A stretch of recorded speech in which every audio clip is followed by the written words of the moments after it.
सभी को नमस्कार। आज के इस लेक्चर में हम डिविजिबिलिटी को कंटिन्यू करने वाले हैं। पिछले लेक्चर में हमने डिविजिबिलिटी की डेफिनेशन और उससे रिलेटेड कुछ थ्योरम्स हमने की थी, तो इस लेक्चर में उसी डिविजिबिलिटी को कंटिन्यू करेंगे। उससे रिलेटेड जो कुछ थ्योरम्स हमने कर ली थी उसके बाद की कुछ थ्योरम्स करने वाले हैं। तो पहली जो थ्योरम है वो है आज की इस वीडियो लेक्चर की पहली थ्योरम है, if a divides b and b is not equal to 0 then magnitude of a is less than और equal to magnitude of b। a b को डिवाइड करता है, b नॉट इक्वल टू 0 है। अगर ऐसा है तो a का मैग्नीट्यूड हमेशा b के मैग्नीट्यूड से कम होता है या बराबर हो सकता है, ये हमें प्रूव करना है। प्रूफ देखिए इसका, since a divides b, a b को डिवाइड करता है, then there exist an integer k such that b can be written as k into a, b is equal to k into a हम ऐसा लिख सकते हैं। Since b is not equal to 0, b 0 के equal नहीं है, that means k is also not equal to 0। मान लो अगर k 0 हो गया तो b को 0 हो जाना था, लेकिन b 0 नहीं है इसलिए k b not equal to 0। k not equal to 0 है, इसका मतलब k का जो मैग्नीट्यूड है वो ग्रेटर देन और इक्वल टू 1 हो। ठीक है, नाउ हम यहां से देखते हैं b का मैग्नीट्यूड लिखते हैं। b का magnitude is equal to k का मैग्नीट्यूड इनटू a का मैग्नीट्यूड। अब k क्या है, ग्रेटर देन और इक्वल टू 1। यहां से अपनी थ्योरम प्रूव हो जानी है। हमने ये जो स्टेटमेंट लिखी है, ये जो टर्म हम लिख रहे हैं, यहां से इसका मैग्नीट्यूड लेकर लिखा हमने, b का magnitude is equal to k का मैग्नीट्यूड इनटू a का मैग्नीट्यूड। अब क्या हमने निकाला था, k का मैग्नीट्यूड वो ग्रेटर देन और इक्वल टू 1 है। दोनों तरफ हम a के मैग्नीट्यूड से मल्टीप्लाई करते हैं। आप देखिए मैग्नीट्यूड हमेशा पॉजिटिव क्वांटिटी होता है, अगर पॉजिटिव क्वांटिटी से मल्टीप्लाई करवा रहे हैं तो इनइक्वालिटी पर कोई चेंज नहीं आने वाला है। तो ये किसके इक्वल है, b के मैग्नीट्यूड के equal. This is greater than equal to a। Simply हमें इसमें ये प्रूव करना था, इसमें ज्यादा लंबा थोड़ा जो प्रूफ है वो है। नेक्स्ट थ्योरम जो हमें इसमें प्रूव करनी है, if a divides b, a b को डिवाइड करता है and b is less then a, b a से छोटा है, where a b are non negative integers then b is equal to 0, b को 0 हमें प्रूव करना है। आप स्टेटमेंट ध्यान से देखिए, a b को डिवाइड करता है और b a से छोटा भी, where a b are non negative integers then b is equal to 0, ये हमें इसमें प्रूव करना है। तो एक तो हम इसमें डिविजिबिलिटी की डेफिनेशन यूज कर ही लेते हैं, क्योंकि a b को डिवाइड करता है then there exist an integer k such that b can be written as k into a। a b को डिवाइड करता है, इसका मतलब b is equal to k a होगा, where k is any some integer। क्योंकि b और a दोनों non negative integer है इसलिए k भी नॉन नेगेटिव ही होगा। b is equal to k into a, इसका मतलब k भी नॉन नेगेटिव होगा, k is not equal, k is greater than और इक्वल टू 0। आप इस बात को समझ लीजिए कि अगर b और a हमें नॉन नेगेटिव दिया हुआ है, इसका मतलब k भी नॉन नेगेटिव ही होगा, k इज ग्रेटर देन और इक्वल टू 0। अभी हमें प्रूव करना है b is equal to 0, b is equal to 0 हमें प्रूव करना है।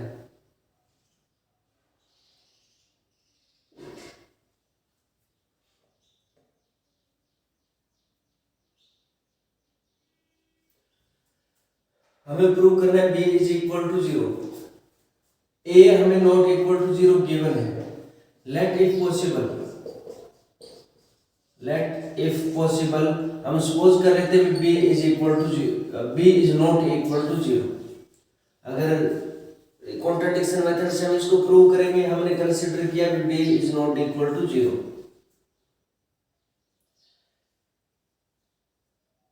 b नॉट इक्वल टू 0, इसका मतलब k into a is not equal to 0। b की वैल्यू हमने रख दी k इंटू a, ये भी नॉट इक्वल टू 0। a हमें पहले से ही नॉट इक्वल टू 0 गिवन है, इसका मतलब ये हुआ भी k is also not equal to 0, k भी 0 के इक्वल नहीं है। k हमें ग्रेटर देन इक्वल टू 0 तो हमने पहले ही प्रूव किया, अब हमने प्रूव कर दिया k is also not equal to 0, इसका मतलब k इज ग्रेटर देन 0, बस यही बचा, k इज ग्रेटर देन 0। और इसको हम ऐसा भी लिख सकते हैं कि k is greater than equal to 1, k integer है इसलिए 0 से बड़ा 1 ही होगा।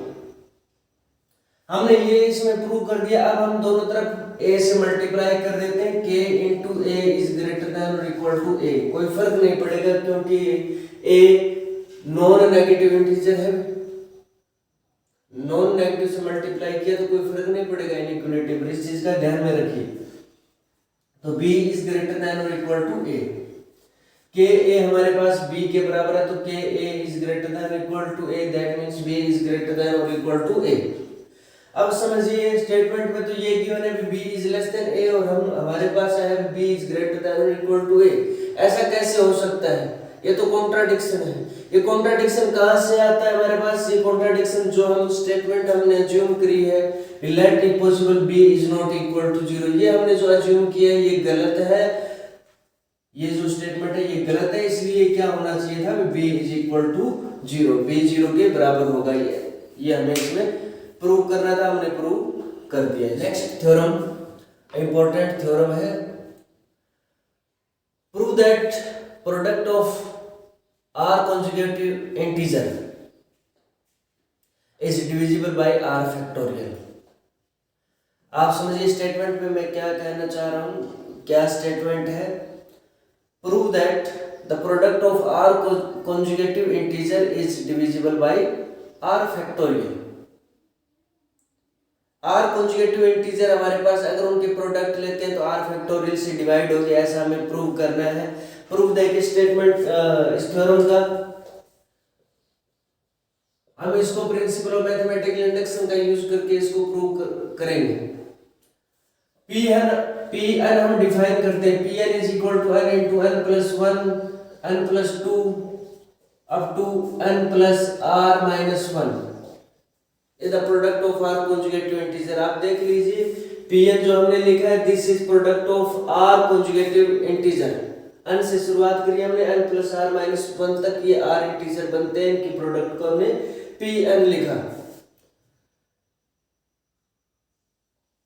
अब प्रिंसिपल ऑफ मैथमेटिकल इंडक्शन का यूज करते हैं। r के लिए हम इसको प्रिंसिपल ऑफ मैथमेटिकल इंडक्शन का यूज करने वाले हैं। Pn का मतलब ये n से शुरुआत हो रही है, Pn मान लो P2 लिखते हैं, इसका मीनिंग यही है भी this is product of r conjugative integer starting from 2 से स्टार्ट होकर के 2 3 4 5 इस तरीके से। P4 लिखते हैं मतलब 4 5 6 7 ऐसे r कॉन्जुगेटिव इंटीजर। तो n तो फिक्स हो गया भी, n अगर हम यहां पर लिख रहे हैं तो ये n से शुरुआत होती है इंटीजर्स की। r के लिए हमें इसको प्रूव करना पड़ेगा, let r is equal to 1, r is equal to 1 लेते हैं। r इज इक्वल टू 1 लेंगे, इसका मतलब Pn किसके इक्वल होगा? Pn is equal to n, r is equal to 1 मतलब 1 कॉन्जुगेटिव इंटीजर Pn n के इक्वल ही होगा, एक कॉन्जुगेटिव इंटीजर n से शुरुआत होने वाला सिर्फ यही है। तो which is divisible by, which is divisible by 1 factorial, 1 factorial से डिवाइड होगा। सो ये तो हमने इसका first step principle of mathematical induction का कंप्लीट कर दिया। r इज इक्वल टू 1 के लिए हमने स्टेटमेंट को प्रूव कर दिया।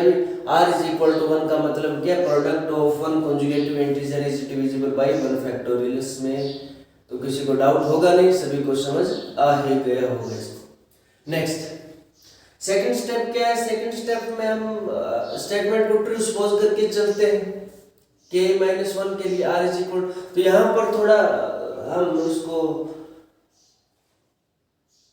आप समझ लीजिए। हम जो नेक्स्ट स्टेप है उसमें हम स्टेटमेंट को ट्रू मान के चलेंगे फॉर r-1 के लिए।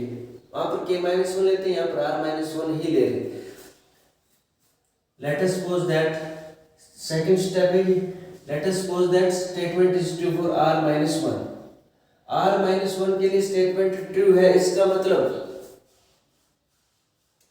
मतलब ये हुआ कि product of r-1 conjugative integer is divisible bye r-1 factorial. ये हम सपोज करके चलते हैं। अभी हम प्रूव करेंगे r कॉन्जुगेटिव इंटीजर वो r फैक्टोरियल से डिवाइड होंगे, उनकी जो प्रोडक्ट है वो हम प्रूव करेंगे। तो देखिए कैसे इसको प्रूव करेंगे, आप स्टेप पर ध्यान रखिए क्या करने वाले हैं। मैं Pn+1 लेके चलता हूँ। Pn+1 मैंने ये पहले आपको स्टेटमेंट में बता दिया था। Pn+1 का मतलब ये प्रोडक्ट है r कॉन्जुगेटिव इंटीजर्स की, स्टार्टिंग फ्रॉम n+1 से, n+1 n+2 से लेकर के n+r तक, मतलब रिप्लेस कर दिया n को n+1 से। प्रोडक्ट की मल्टीप्लाई कर दीजिए दोनों साइड को n से, तो n+1 n+2 up to n+r। ध्यान रखिए n+r से पहले n+r-1 भी होता है, इसलिए मैं यहाँ पर मैंने लिखा नहीं, यहाँ पर मैं लिख रहा हूँ। Pn+1 इज इक्वल टू, यहाँ से शुरुआत होकर के यहाँ तक इसको Pn लिख सकते हैं n+r, क्योंकि r कॉन्जुगेटिव इंटीजर बनते हैं। Pn इसको लिखा जा सकता है Pn+1 minus n, Pn is equal to r into Pn। n common ले लेते हैं तो Pn+1 minus Pn is equal to r into Pn। n से डिवाइड कर देते हैं r/n इंटू Pn। तो Pn+1 minus Pn is equal to r into Pn का मतलब क्या है, n+1 n+2 up to n+r-1 upon n से n कैंसिल हो जाएगा। तो Pn+1 minus Pn is equal to r into n+1 n+2 up to n+r-1। यहां से n+1 से शुरू होकर के n+r-1 तक, ये r-1 कॉन्जुगेटिव इंटीजर है। r को छोड़ दीजिए, इसके बाद जो नंबर लिखे हुए this is product of r-1 conjugative integers. और हमने सेकंड स्टेप में ये अज्यूम किया था भी r-1 कॉन्जुगेटिव इंटीजर्स की जो प्रोडक्ट होती है that is divisible bye r-1 factorial. तो here n+1 n+2 up to n+r-1 product of these r-1 conjugative integer is divisible by r-1 factorial. So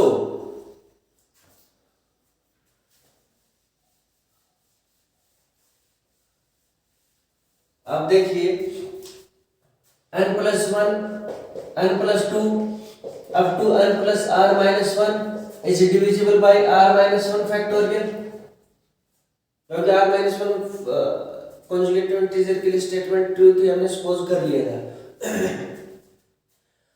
तो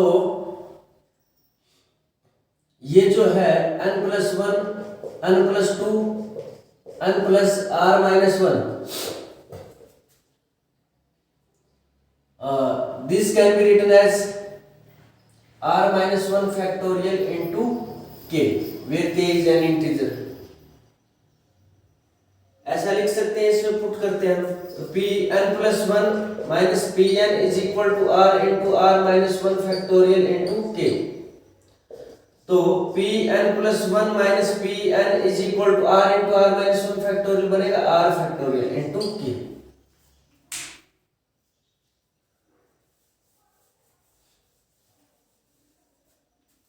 इसका मतलब Pn+1 minus Pn is divisible by r factorial से divide होता है क्योंकि k integer है, r factorial से divide होगा। अभी P1 देखिए क्या होता है। P1 होता है 1 into 2 into up to R। P1 का मतलब product of R conjugative integer starting from 1, और वो R फैक्टोरियल ही बनता है फिर, और which is divisible by R factorial, यानी P1 R फैक्टोरियल से डिवाइड होता है। P1 समझ रहे हो इस बात को? P1 का मतलब क्या है, 1 से शुरुआत करके आप R तक लेकर जाएंगे तो product of R conjugative integer R factorial ही बनता है। R फैक्टोरियल से डिवाइड होता है। P1 is divisible by R factorial. Second, अगर हम यहाँ क्या कर रहे हैं, हम ये प्रूव करें P1 P2 P3 P4 सभी जो ये स्टेटमेंट है ये R फैक्टोरियल से डिवाइड हो रही है, ये हम प्रूव करने वाले हैं। इसमें P1 को हमने प्रूव कर दिया R फैक्टोरियल से डिवाइड होते हैं। Now put n is equal to 1 in this, इसमें पुट कीजिए, n 1 पुट करेंगे तो P2 minus P1 is divisible by R factorial. Prove किया ना हमने, P2 minus P1 is divisible by R factorial. P1 भी R फैक्टोरियल से divide होता है, P2 माइनस P1 भी R फैक्टोरियल से डिवाइड होता है, दोनों का सम भी R फैक्टोरियल से डिवाइड होगा। सम क्या बनेगा, P2 minus P1 plus P1 is divisible by R factorial. That means P2 is divisible by R factorial. P2 R factorial से डिवाइड होगा। n is equal to 2 put करते हैं तो क्या बनेगा, P3 minus P2 is divisible by R factorial. P2 भी R factorial से divide होता है, P3 माइनस P2 भी R फैक्टोरियल से डिवाइड होता है। दोनों का एडिशन, दोनों का सम भी R फैक्टोरियल से डिवाइड होगा। हम लिखेंगे, एडिशन करेंगे तो P2 कैंसिल हो जाएगा, P3 is divisible by R factorial. तो इस तरीके से कंटिन्यू जब हम करते हैं P3 P4 P5 and for every n Pn is divisible by R factorial, ये इसमें हमें प्रूव करना था। इससे रिलेटेड हम एक दो एग्जांपल्स करते हैं। So that the binomial coefficient n plus r minus 1 CR, this is an integer, ये इंटीजर होगा, ये हमें प्रूव करना है। n plus r minus 1 CR is an integer, ऐसा हमें प्रूव करना है by using the theorems we have proved in this video lecture और इन प्रीवियस लेक्चर। तो उनका यूज करके हम इसको इंटीजर प्रूव करेंगे। तो this will be equal to binomial जो कॉम्बिनेशन का फॉर्मूला उसका यूज करेंगे, n plus r minus 1 factorial upon n plus r minus 1 minus r factorial into r factorial. तो n plus r minus 1 factorial upon ये आया हमारे पास n minus 1 factorial और r factorial. This will be equal to, इसको हम expand करते हैं, n plus r minus 1 n plus r minus 2 up to ये होगा हमारे पास n प्लस 1 होगा, n होगा, और उसके बाद में n minus 1 factorial upon n minus 1 factorial r factorial, ये कैंसिल हो जाएगा। तो ऊपर जो है इसका जो numerator, this is product of r conjugative integer. आप देखिए n plus r sorry n into n plus 1 से लेकर के n प्लस r माइनस 1 तक, this is product of r conjugative integer. r conjugative integer है तो r फैक्टोरियल से divide होगा। इसको ऐसा लिख सकते हैं r factorial into some integer के अपॉन r फैक्टोरियल। भी r कंजुगेटिव इंटीजर की प्रोडक्ट है तो वो r फैक्टोरियल से डिवाइड होगा, so this can be written as r factorial into k upon r factorial. तो है ये कैंसिल हो जाएगा तो k के इक्वल आएगा, k इज एन इंटीजर। तो ये इसमें प्रूव करना है।